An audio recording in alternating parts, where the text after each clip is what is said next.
man is sailing across the Pacific Ocean completely alone. What looks like a freaking portal to hell has just opened up on a football field in America. It has now been 11 days since Jay Slater went missing, and new details change everything. Men are now raw dogging it on flights, and I don't want to see one comment about this video getting late, or I'm gonna have to get out the whip. All of that and so much more, so let's get cracking.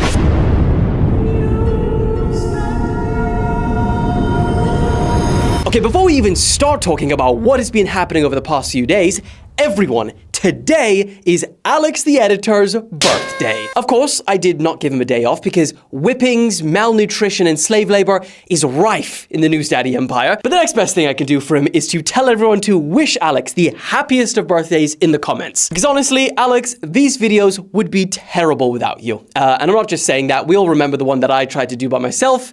It was a disaster. Alex, we love you, never leave us, and please don't die of old age.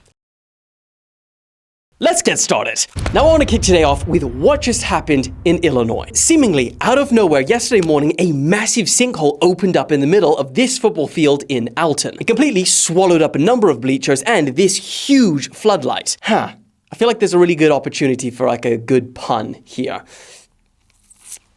A real groundbreaking event. A hole-in-one. Stop it. Get some help. Luckily, no one was on the pitch at the time that this happened, otherwise this would be a very different news story and I wouldn't be trying to make puns. And although, yes, it looks like some freaking sign of the apocalypse, it is not. Apparently, it was just caused by an underground mine that experienced a surface subsidence.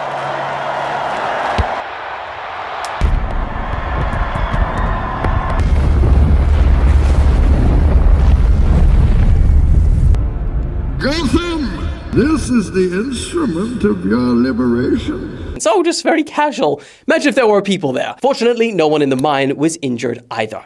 Insane. Moving on. Okay, we've got to talk about this because last night we had the most anticipated political event in years. This was like the Super Bowl or the World Cup final for people in Washington. The Trump versus Biden presidential debates. That time of year where the country gets to see what their future president stands for or how sharp they are. But what we watched last night may have just been the end of Joe Biden's presidency. And there is a lot of panic right now as to what happens next. You see, in this year's debates, CNN did everything they could to make it easier for both candidates. They let them know the questions that they were going to be asked over a week in advance. They didn't allow an audience. And they even had special microphones that would cut out if you tried to interrupt the speaker. But despite all of this, Republican, Democrat, Independent, or anyone just with eyes all seems to agree on one thing right now. That debate was not good for Joe Biden. And it's not even that Trump had the best performance. He was on record lying multiple times. But at least he was coherent. Joe Biden, on the other hand, to put it lightly, was stumbling, rambled, he was unclear, and often just stared blankly into the distance. Now everyone expected Trump supporters to capitalize on Joe Biden's mistakes and make them memes and troll him.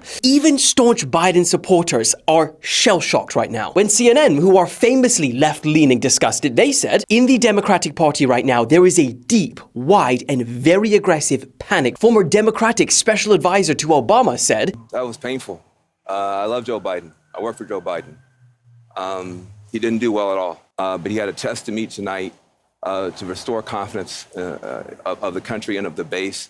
And he failed to do that." Former Democratic senator on MSNBC said, "Now, the hard and heartbreaking part. How did we get here? I'm not the only one whose heart is breaking right now. I don't know if things can be done to fix this." And even the Vice President, Kamala Harris, said, "It was a slow start. That's obvious to everyone. I'm not even going to debate that point." Then, the elephant in the room was addressed. Von Jones then went on to suggest that Biden should step aside and let the Democratic Party have a different nominee for president. And I think there's a lot of people who are going to want to see him consider taking a different course now.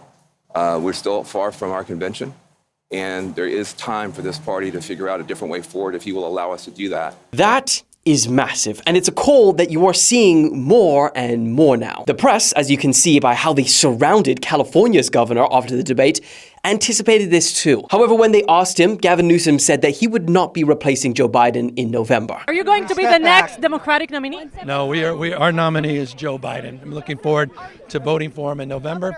He's going to be our nominee. And regardless of whether he would or he wouldn't step up, to try and replace Biden now, it would be very difficult, potentially even impossible, because under current Democratic Party rules, if he, Joe Biden, doesn't choose to step down himself, it essentially won't happen. So it's kind of all on Joe Biden. So I guess the question to ask you guys is, can Biden restore voters' faith in the next debate and serve 4 more years? Or should Biden just step down for someone else? Woo! And with that being said, let's move on. British teenager Jay Slater has now been missing for 11 days, and none of this is making any sense. Now, if you're unfamiliar to the background on this, a 19-year-old boy disappeared on the Spanish island of Tenerife after attending a music festival with his friends. His family say that he got into a car with 2 men he met that night, and he ended up at their Airbnb near a national park 40-minute drive away. Shortly before 9 a.m. the next morning, he called his friend Lucy and said that he was trying to make the 10-hour walk home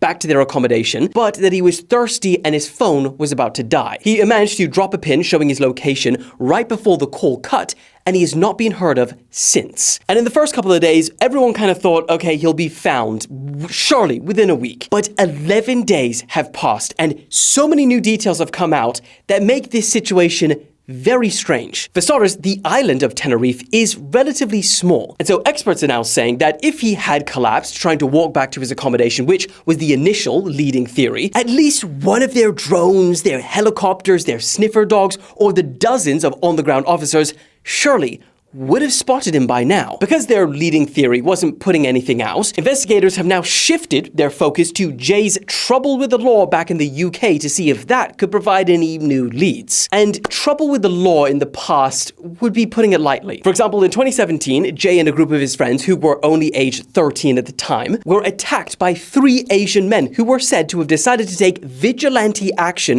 in response to out-of-control youth in the area. Coincidentally, in that attack, there were initial fears that the men took Jay because his friends couldn't find him. Only later did it turn out that he was actually just hiding under a car. Don't think this is the case in 2024. More recently, Jay and his 7 friends narrowly escaped jail time after they brutally attacked the then 17-year-old Tom Hilton with a golf club, a machete, and an axe. I'm not going to go into detail, but they split his skull.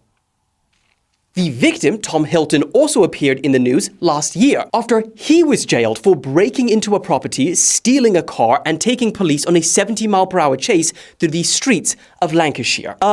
It gets crazier. In that court trial, it was also revealed that 2 of Jay's friends were working as runners for a large-scale drugs conspiracy that used kids to flood the city of Accrington with heroin and crack. So, I think it's safe to assume that he's certainly not mixing with the right crowds. And a lot of bad shit seems to be happening as a result. Does this have anything to do with his current situation?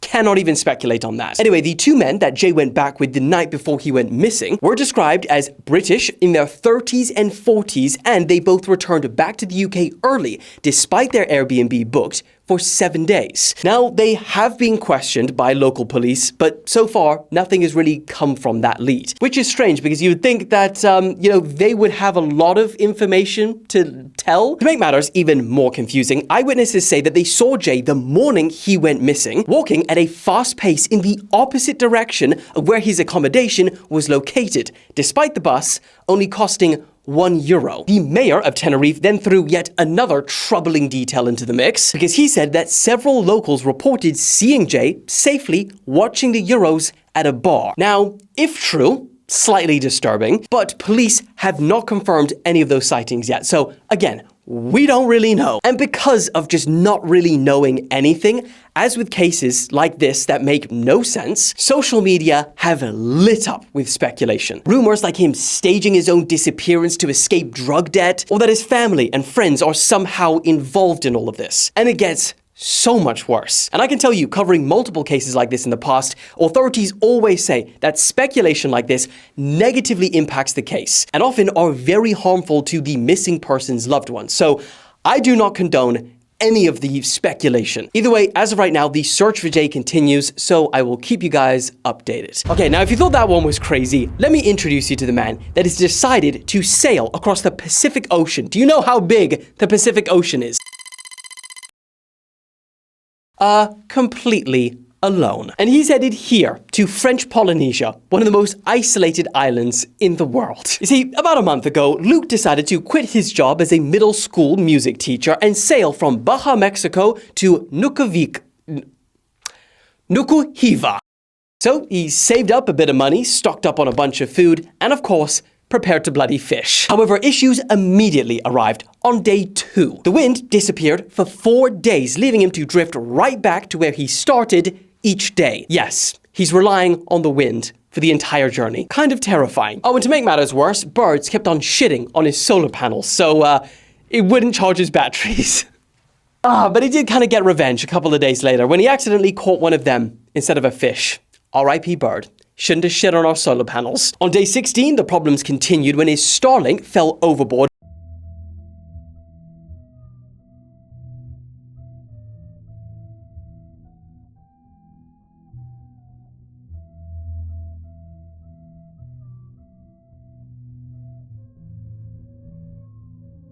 Leaving him without any internet connection for the rest of the trip. At night, he has to wake up every 2 to 3 hours to check he's on the right course. But I mean, with movement like that, how do you even sleep at all? Oh, and if a large cruise ship is about to crush him while he's asleep, a loud alarm starts and it wakes him up and he can quickly change courses.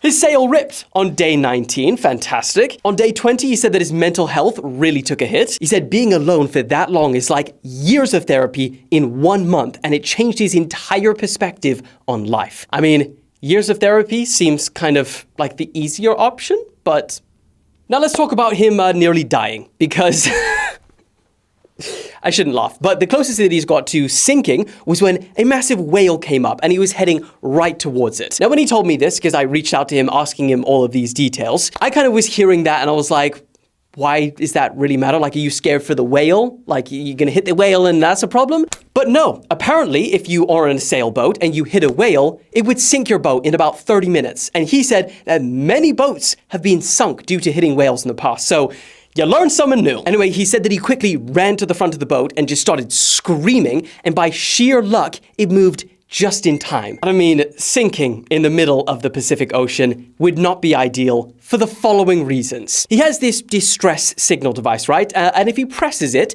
the Coast Guards will be alerted, and he can expect a rescue in 24 hours. Yeah. Not ideal. And for anyone who is the opposite of claustrophobic, I'm sure there's a thing, just like the fear of vast empty spaces. Alex put it there if it is a thing, it's a phobia. But at one point, he decided to abandon his ship for a while, just to get a little bit of exercise on his paddleboard, which was an experience he described as incredibly disorientating. Yeah. I mean, I don't think any of us will ever experience being that far away from anything or anyone. Just looking out into the horizon, seeing nothing. Just think about how quiet that would be too. So the question is, do you think that sailing the Pacific Ocean alone like this looks exciting and fun, or terrifying and lonely?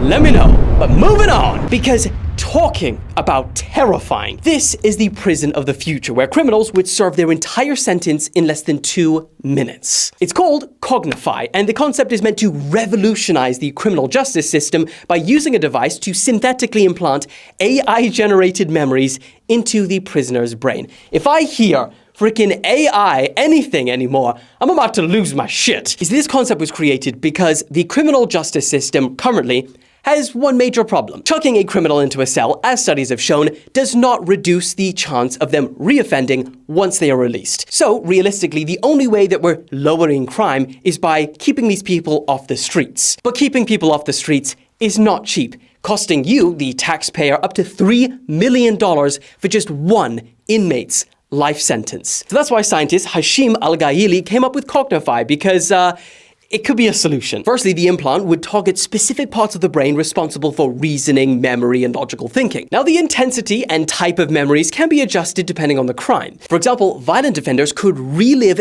their crime from their victim's perspective, actually feeling all of the pain, suffering, and emotional trauma as if it was real and if it was done to them. And you could also make these people experience certain types of memories that trigger empathy, remorse, and regret, which, if you didn't know, is a very crucial part to the rehabilitation process.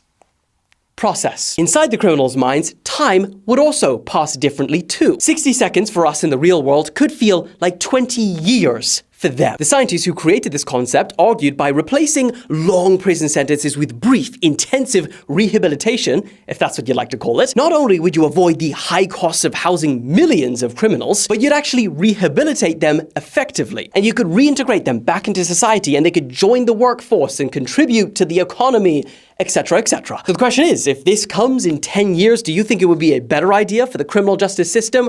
Or do you think the current way, just shoving them in a cell, would be better? Let me know. But moving on. Okay, a new trend is really kicking off for the summer, and it is driven by men who are now raw dogging on flights. Okay, now firstly, raw dogging is not what you think it means, at least in this context. It started at the end of last year, or maybe the beginning of this year, when a couple of videos were kicking around, but it didn't become a ferocious and widespreading trend until this week. So, raw dogging flights, in a nutshell, is when you have no music, no screens, no movies, no books, and you just sit there, raw dogging that flight, staring at the flight map ahead of you. And that's it. For example, this guy said, just raw dog a 7-hour flight. New personal best. No headphones, no movie, no water, nothing. Incredible. The power of my mind knows no bounds. You see, they said that our attention spans were corn casserole. But this is us healing on a global scale. Now, if you are a seasoned professional raw dogger, and a 10-hour flight is easy for you now, well, let me introduce you to the level above raw dogging, and it's called barebacking.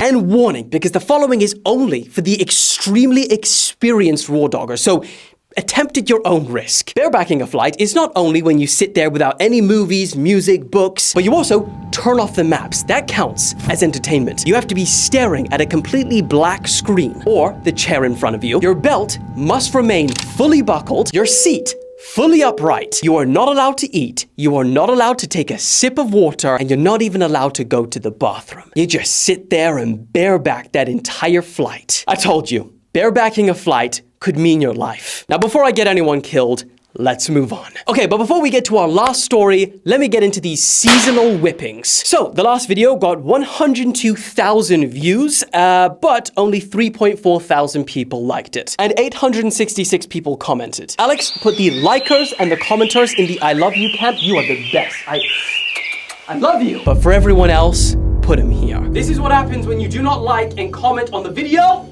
Ah! Oh, and I wasn't going to do this, but the abuse is kind of leaking over onto my Instagram, so I need to stop it now. Michael sent me this. He's 3 and he can crack a whip. I can crack a whip! Listen to this. Alex, do this. Do the sound effect. You hear that? That was very loud. So, Michael, this needs to be stopped. Do not attack me on my Instagram. Put Michael there, Alex. Yeah! Tired of this shit. Oh, and there was one person as well. Cool Kid Official said, I bet you can't whip me before GTA 6. This just has to be stopped. I get enough of it in my comments. Yeah! But let's get to the last story of the day. And that story is kind of weird because I've seen this one escalate from just like little chitter chatter to now, let's get fully prepared. Finland has become the first country in the world to offer people preemptive bird flu vaccinations as soon as next week. Now, for those who follow me on TikTok, you would have seen the multiple reports that I've done on this whole bird flu situation over the years, including last year when hardly anyone was paying attention to the whole bird flu thing. And the head of the WHO even quietly warned that we must prepare for a potential human bird flu pandemic. Now, at the time, I somewhat assumed that they were just erring on the side of caution given what happened in 2020, but I didn't really think anything would come of it.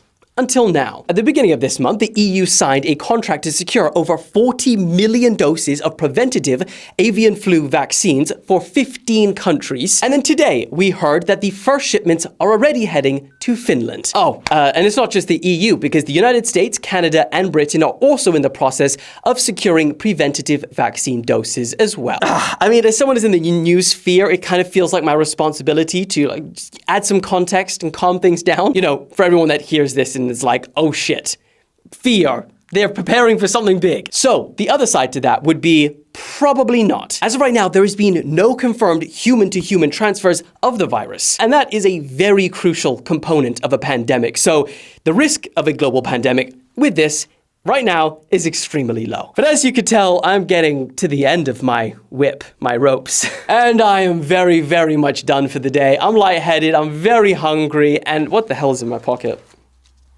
It's just a receipt. I love you. I will see you on time on Monday for another dose of what the fuck is going on. I love you. Oh my God, just gonna shut up.